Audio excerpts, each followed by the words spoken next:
That's the magic of music. Mm-hmm. It just reaches the soul if you have that in you to communicate that. And people ask me to describe music. I can't. It's magic. It really is. For me, it's magic, and it's in all of us, in all humanity.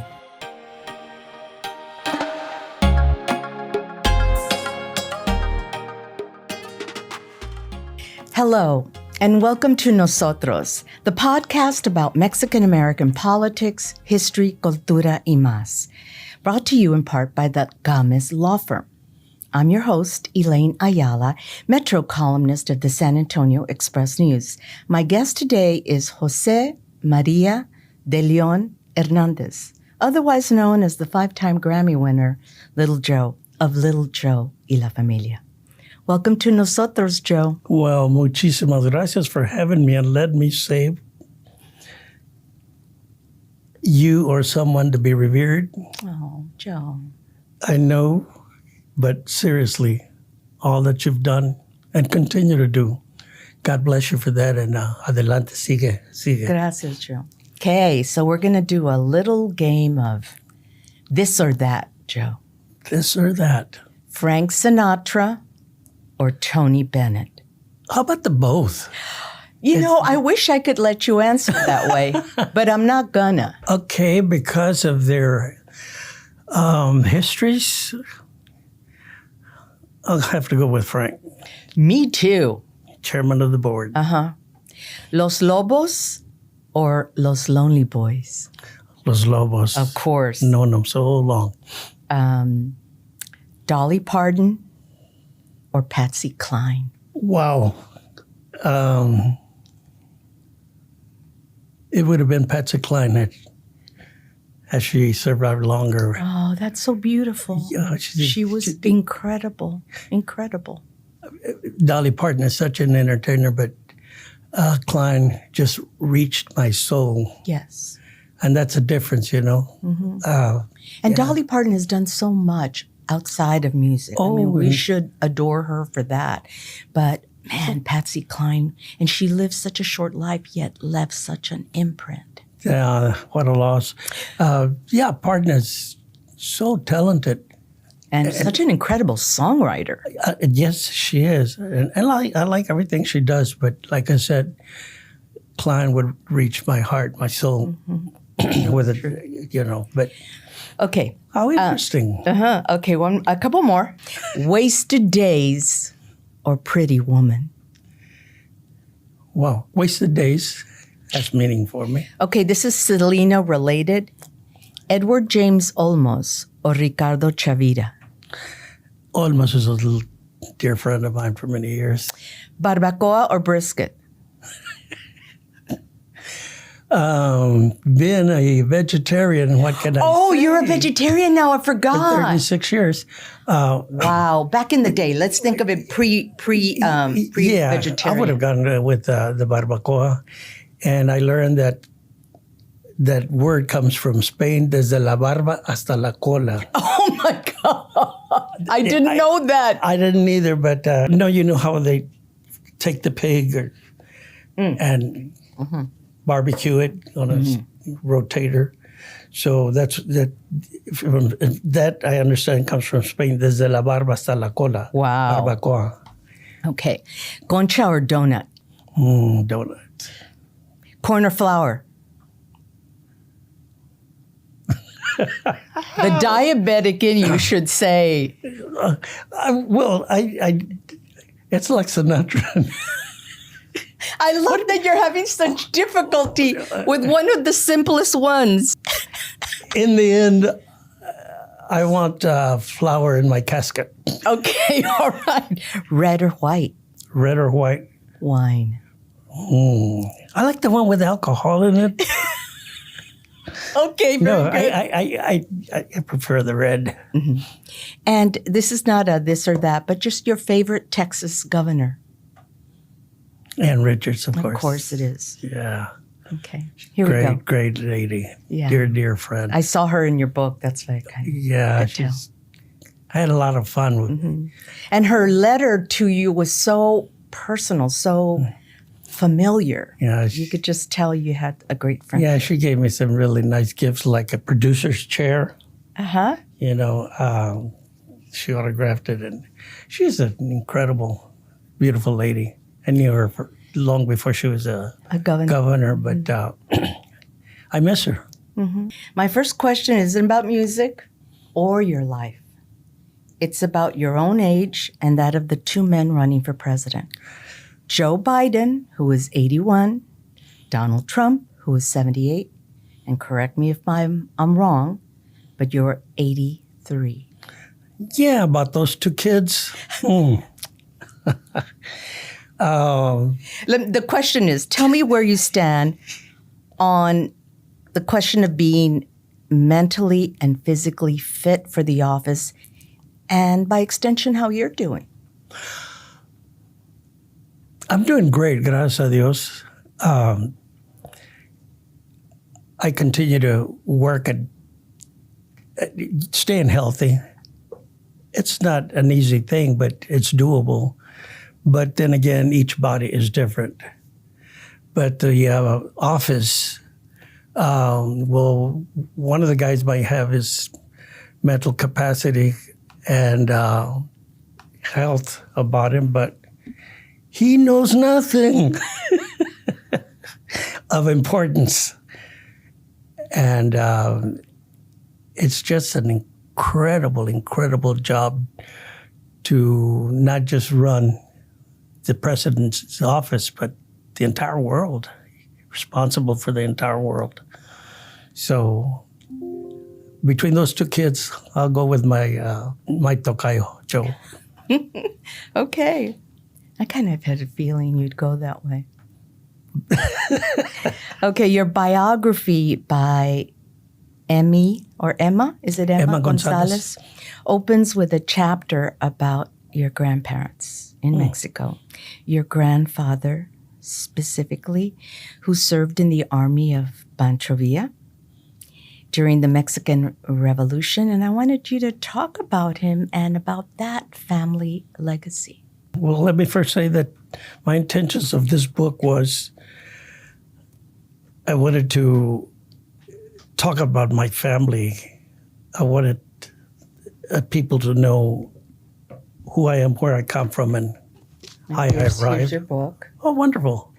No llores chingon. No llores chingon. I have to look in the mirror many times and tell myself, no llores chingon. And I while love the teardrops are rolling down my cheek. But I also love the subtitle, An American Story, The Life of Little Joe. I don't know how I come up with these things, but I thought it would be an interesting title. And about my grandfather, that's who I'm named after, Coronel José María DeLeón. So, José María DeLeón Hernández. I can't spell that, so little Joe will do. But it's such an interesting part of my family's history. And my mom being DeLeón, I guess she drew her strength from her bloodline, de su papá. Mm-hmm. And from San Luis Potosí. That was my dad from San Luis Potosí. My mom was from Aguascalientes. Mm-hmm. And Coronel José María DeLeón worked himself up to where he had his own army. And there's a picture somewhere, and I couldn't find it for the book, where he just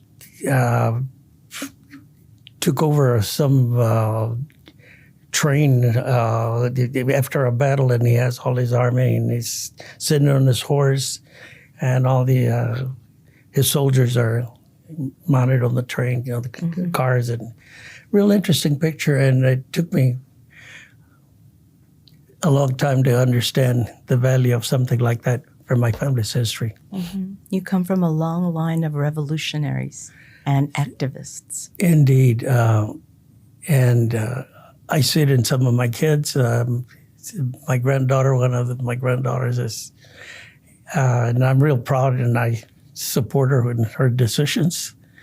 Has she become an activist? Very much so. Oh.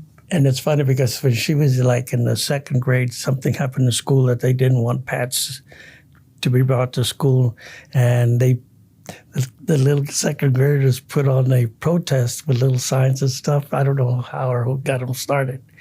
And she came home all excited. We won, we won. It's like, oh, wow. What is her name? Catalina. She is my daughter's daughter, Christy, and Tom, my son-in-law.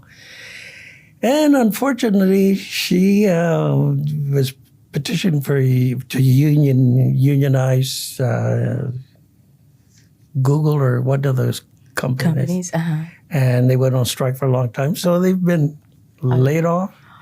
But she's not giving up, and I admire that. Yes, it's hard. If you don't do these things, things will never change. Absolutely.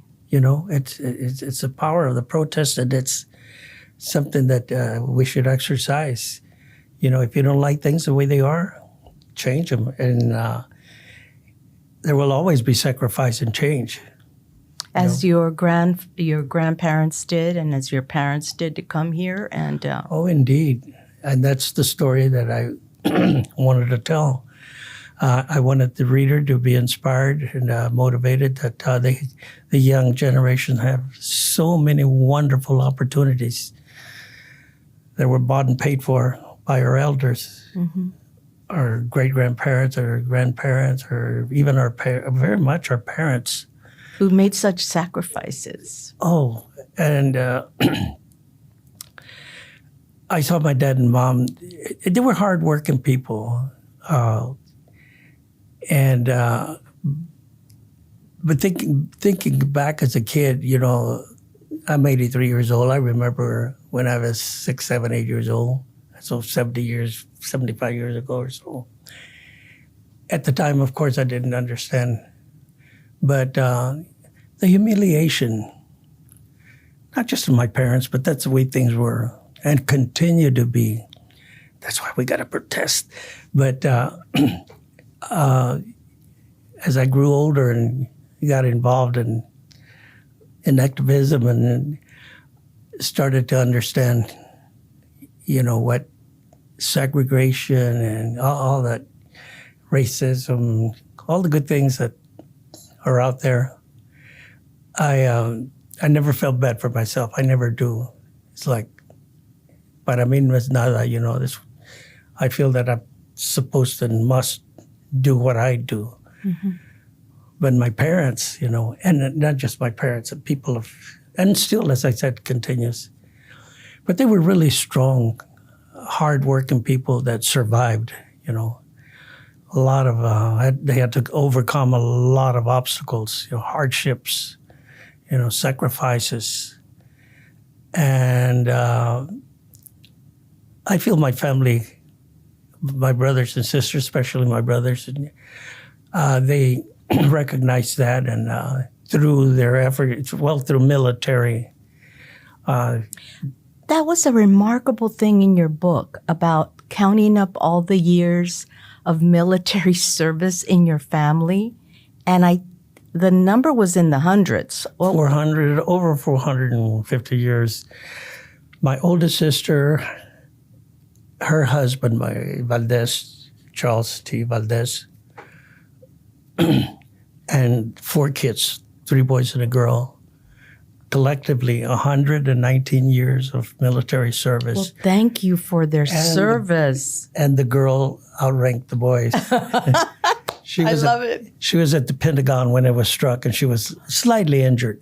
They didn't want to steal my sister because they didn't want to freak her out. But yeah, I'm really, really proud of that. It's just in the blood, I guess, because that's a lot of military. That's a family of warriors. Except for me. You're all about love. Oh, well, all my older brothers, time came around, they're at the age for military, and they went. My time came around, and I thought, how can I serve this country? I know what, I'll sing to it. Hey, a lot of entertainers did that. And Hollywood movie stars, they all served in their way? Well, I really did want to. I wanted to join the Navy, but my circumstance was just a little different. My dad going to prison, that threw a wrench in everything. It didn't matter what my dreams were when that happened, and I had to take charge of the family. You know, I had 6 siblings to look after. My youngest being 2 years old. Oh my goodness! Yeah, and he was born in '53. My dad went to prison in '55. So I had to think more about surviving. Is that when you started working in the fields? Actually, I started working in the fields when I started walking. That was the trend for the families back then. Oh. You know, for those that understand montoncitos, little amounts of cotton. When you're a kid like that, it's fun. It's a game. You go while your parents are picking cotton or whomever, you go in front and you pick cotton and you make little amounts of cotton.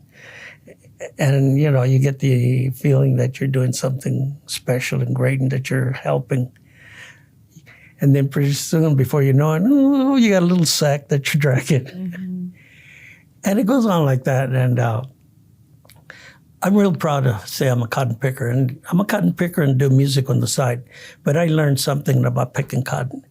It's a job that if you don't hustle, si no le pones, no ganas.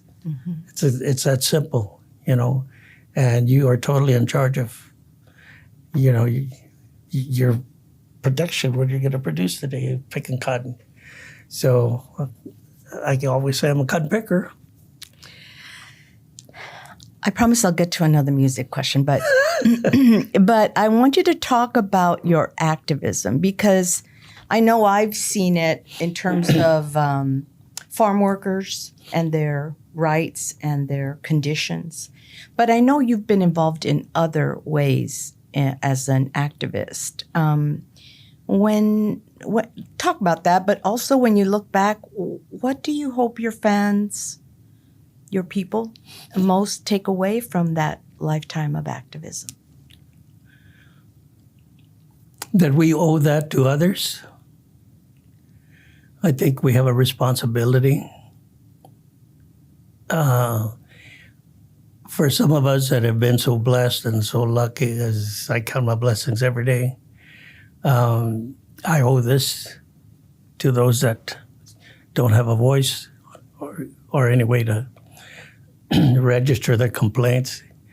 But I've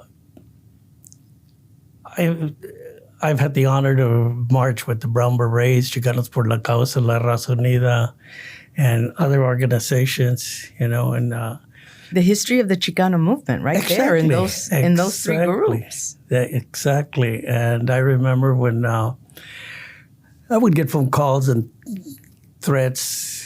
My wife would freak out. And right to your house? Well, yeah. Back then you could just look up the phone, right? The phone number and in the phone book or whatever. They'd find me. And she'd freak out, and I'd tell her, nah, nobody's that crazy. Oh, but, God, and we know better now. But being in those crowds, I'm just drawn to that. I was in Italy, and I could hear some drum beats, and you know, and somebody speaking over a loudspeaker, and I started following the sound, and there was a protest march. And I wonder where they're going. So I started. You can't help it, can you? No, it's just like. It's a magnet. Yeah, and I wanted to see what was going on, and it got closer, and the crowd was bigger and louder, and my manager at the time ran up and grabbed me. They're saying back home. What was the protest for? I didn't find out because they carried me away. Oh, wow. I wanted to know what. It's like Mexico City. There's a protest every day, or it's tens of them. I think I'll move there. It's fabulous. But you know, about protesting, I get invited to a lot of events and protests, but I like to really know what it's about, you know, what's the cause. Because anybody can protest, you know, but I think it's important to for me, it has to be about la gente. Mm-hmm. And that's what's important for me, that the protest is on behalf of the people. One of the letters in your book is from someone named Chuy. I believe he's a nephew. He is my nephew.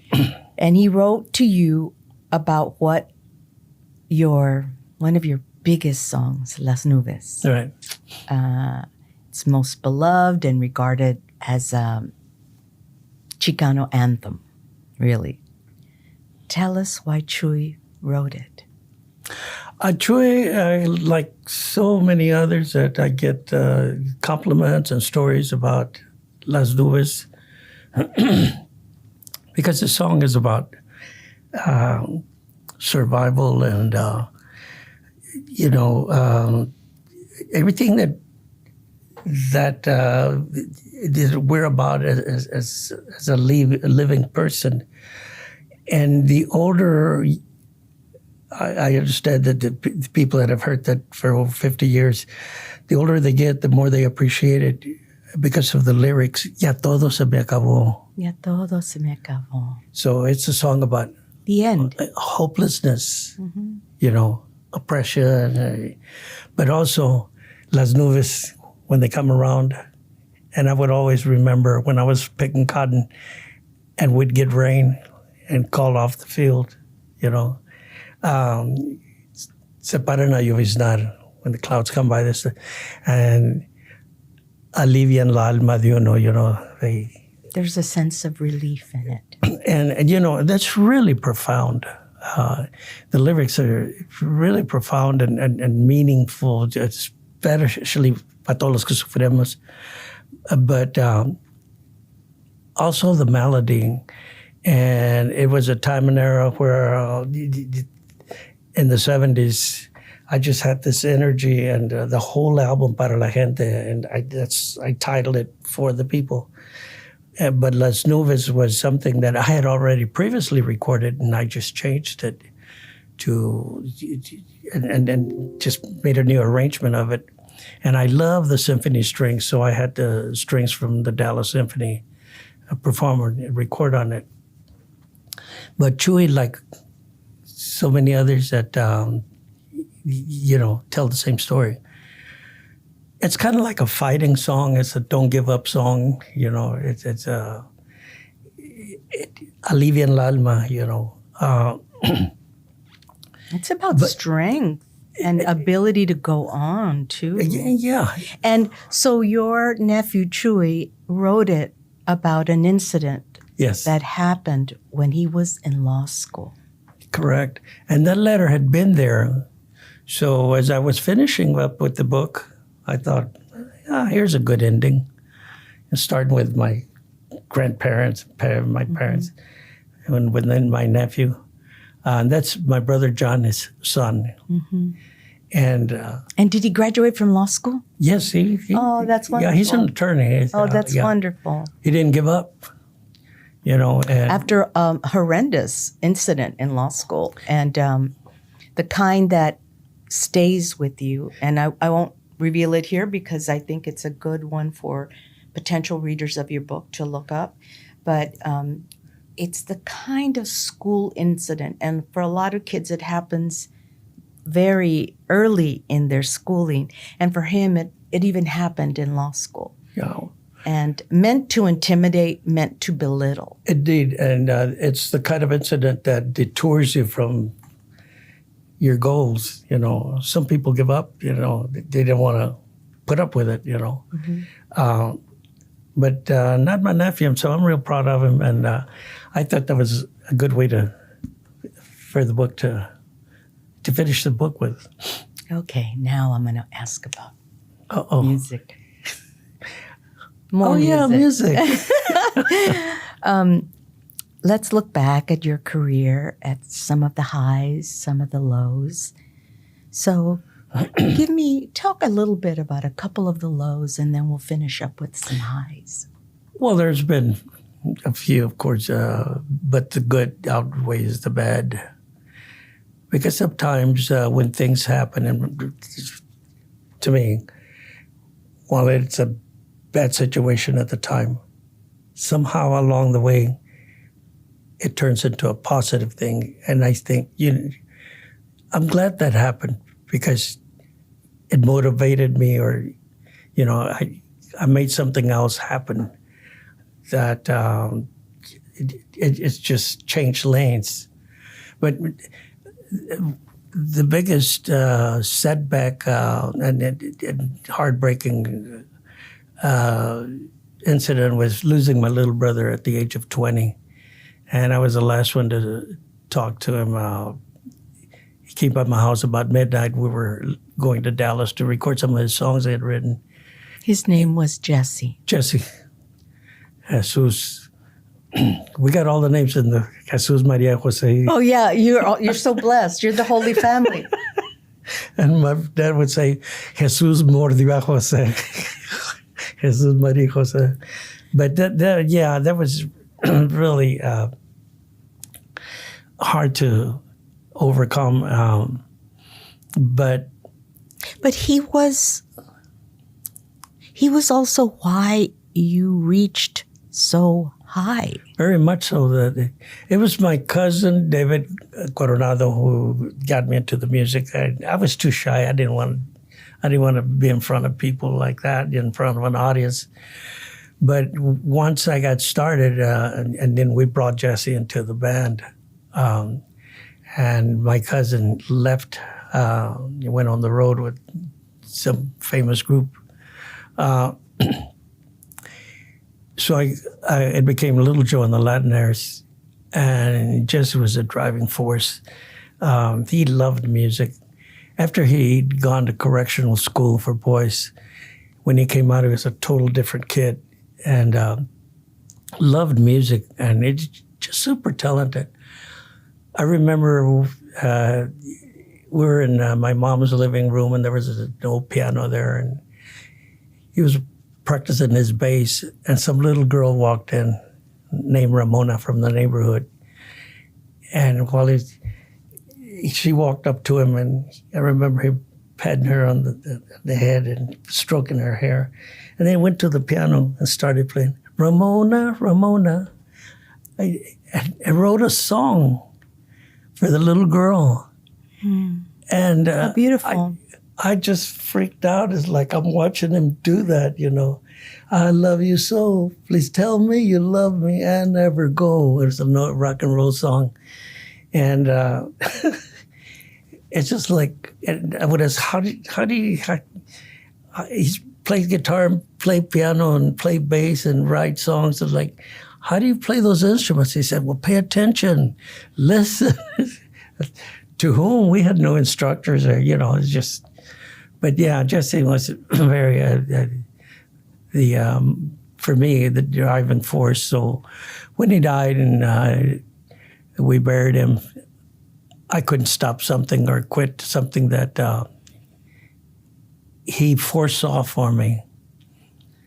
What I am doing today is something that Jesse saw that I didn't see, and I didn't know if I really wanted it, because I didn't know how far I could go with it, because I was still timid. I'm still shy. I'm sitting here and talking a lot, but that's probably because I'm a shy person. Mm-hmm. But that was a big loss. Losing my brother. I think our siblings are so important to our lives because they knew us from the very beginning. They grew up alongside us.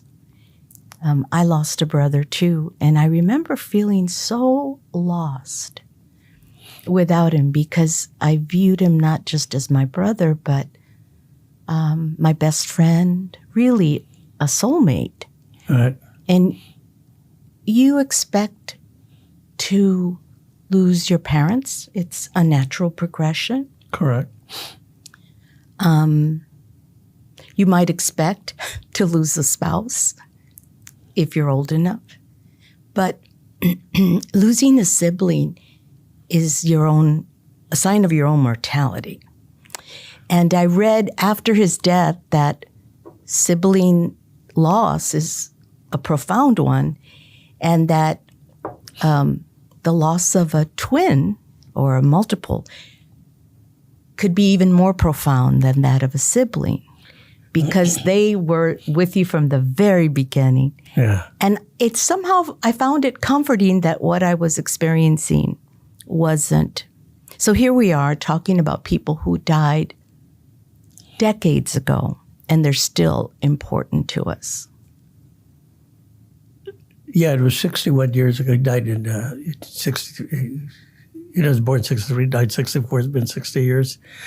But you know what was the grief about losing my sibling was one thing, but watching my parents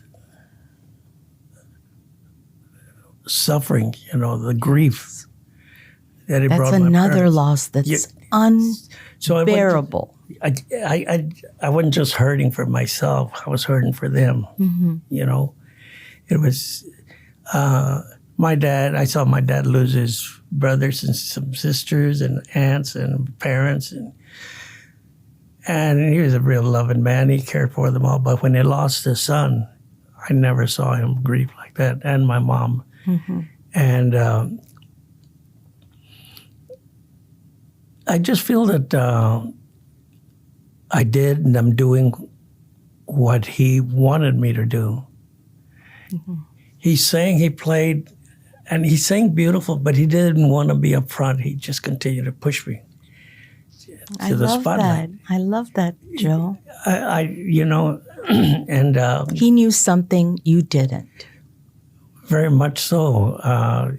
But he could have so easily just go on his own or share the spotlight, but he just wanted it for me. And it was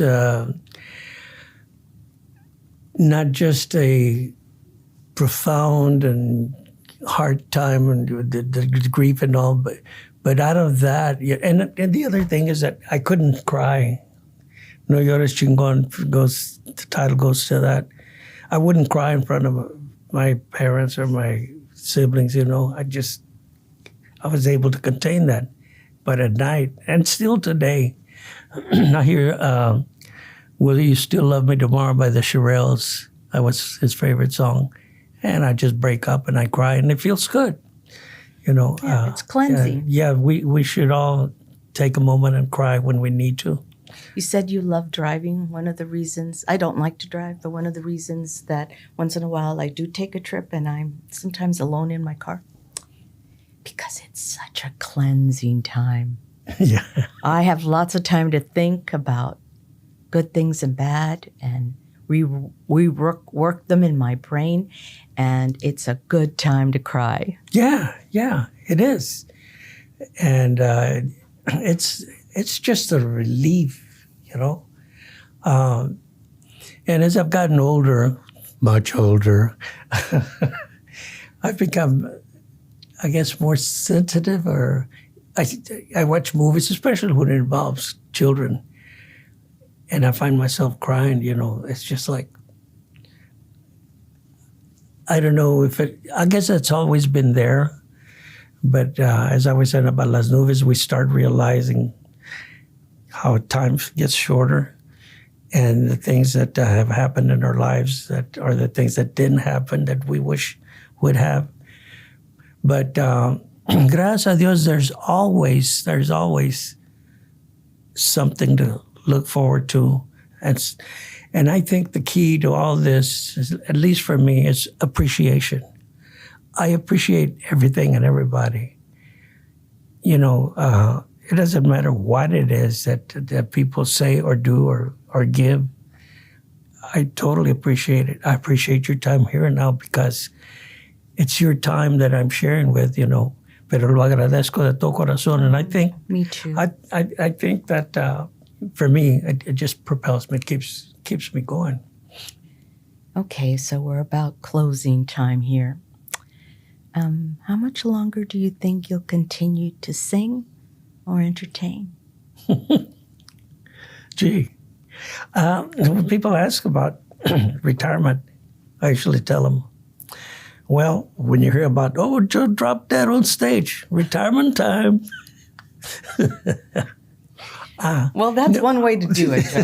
That's one way. No, of course, the time will come. It has to. I've even lowered some of the keys in some of the songs that I sing because you start losing, the highs. But I will retire when I find out for myself that I'm not delivering or giving what I believe I should on stage. When I'm not giving the audience what I believe they deserve from me, then I'll just tell Joe, just like I did for my guitar playing. I wanted to be a jazz guitarist. Mm-hmm. When I knew I couldn't achieve that, I fired me. No big deal. I got to be a good guitar player. Yes, exactly. Hey, That's what they're for. But I think honesty in what I do is total. That's a necessity thing. And when they ask me about people that want to get in the entertainment business, want to make their music, their careers, I always say, be honest with yourself, Mm-hmm. Even if it hurts. I get so much credit, and I'm not the talented musically that people think I am. I'm not that talent. My talent is knowing how to reach people's hearts and soul through music. You're a poet. Well, it's just a feeling, that we can share. It's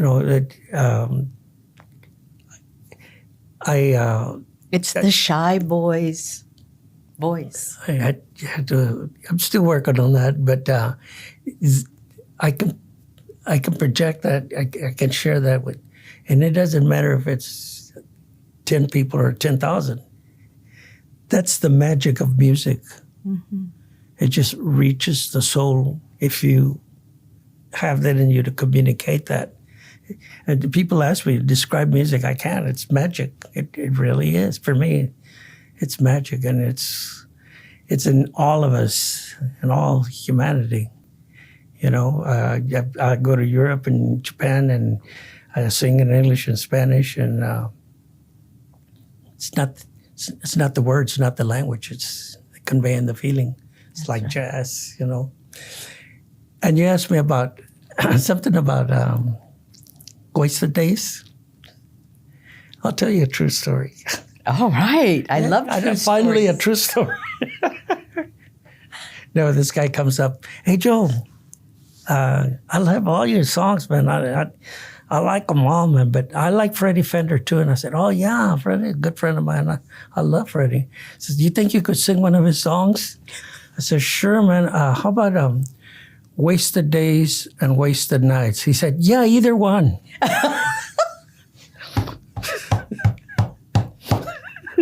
Excellent. Did you love music connoisseurs like that coming up to you? You could pick whichever you'd like to sing, Joe.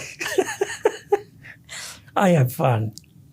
What's life if we're not going to have fun? That's right, Joe. And if we happen to be healthy somewhat, you've got it made. Well, you got to work at it, and if God gives you a body that you can kind of sort of control and do,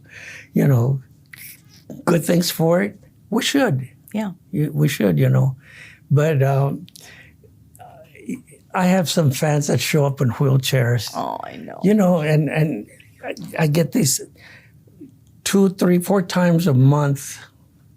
I send out videos, my condolences to families. Mm-hmm. And the last thing they want is a phone call. They want to hear the voice. It's like, oh my goodness. And it's happening all the time because the fans age, Mm-hmm. Your class is being called in.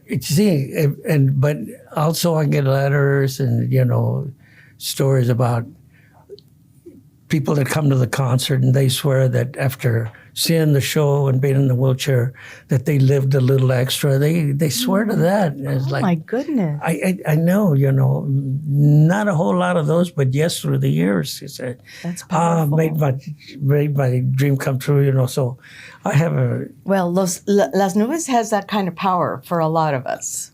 I believe so. Mm-hmm. But yeah, either one. Wasted Days. Or Wasted Nights, whichever you want to sing, Joe. Oh, thank you. Thanks so much for being on Nosotros, Joe. Thank you. Thank you. I really appreciate that you came in from Temple, Texas, to San Antonio to our studio.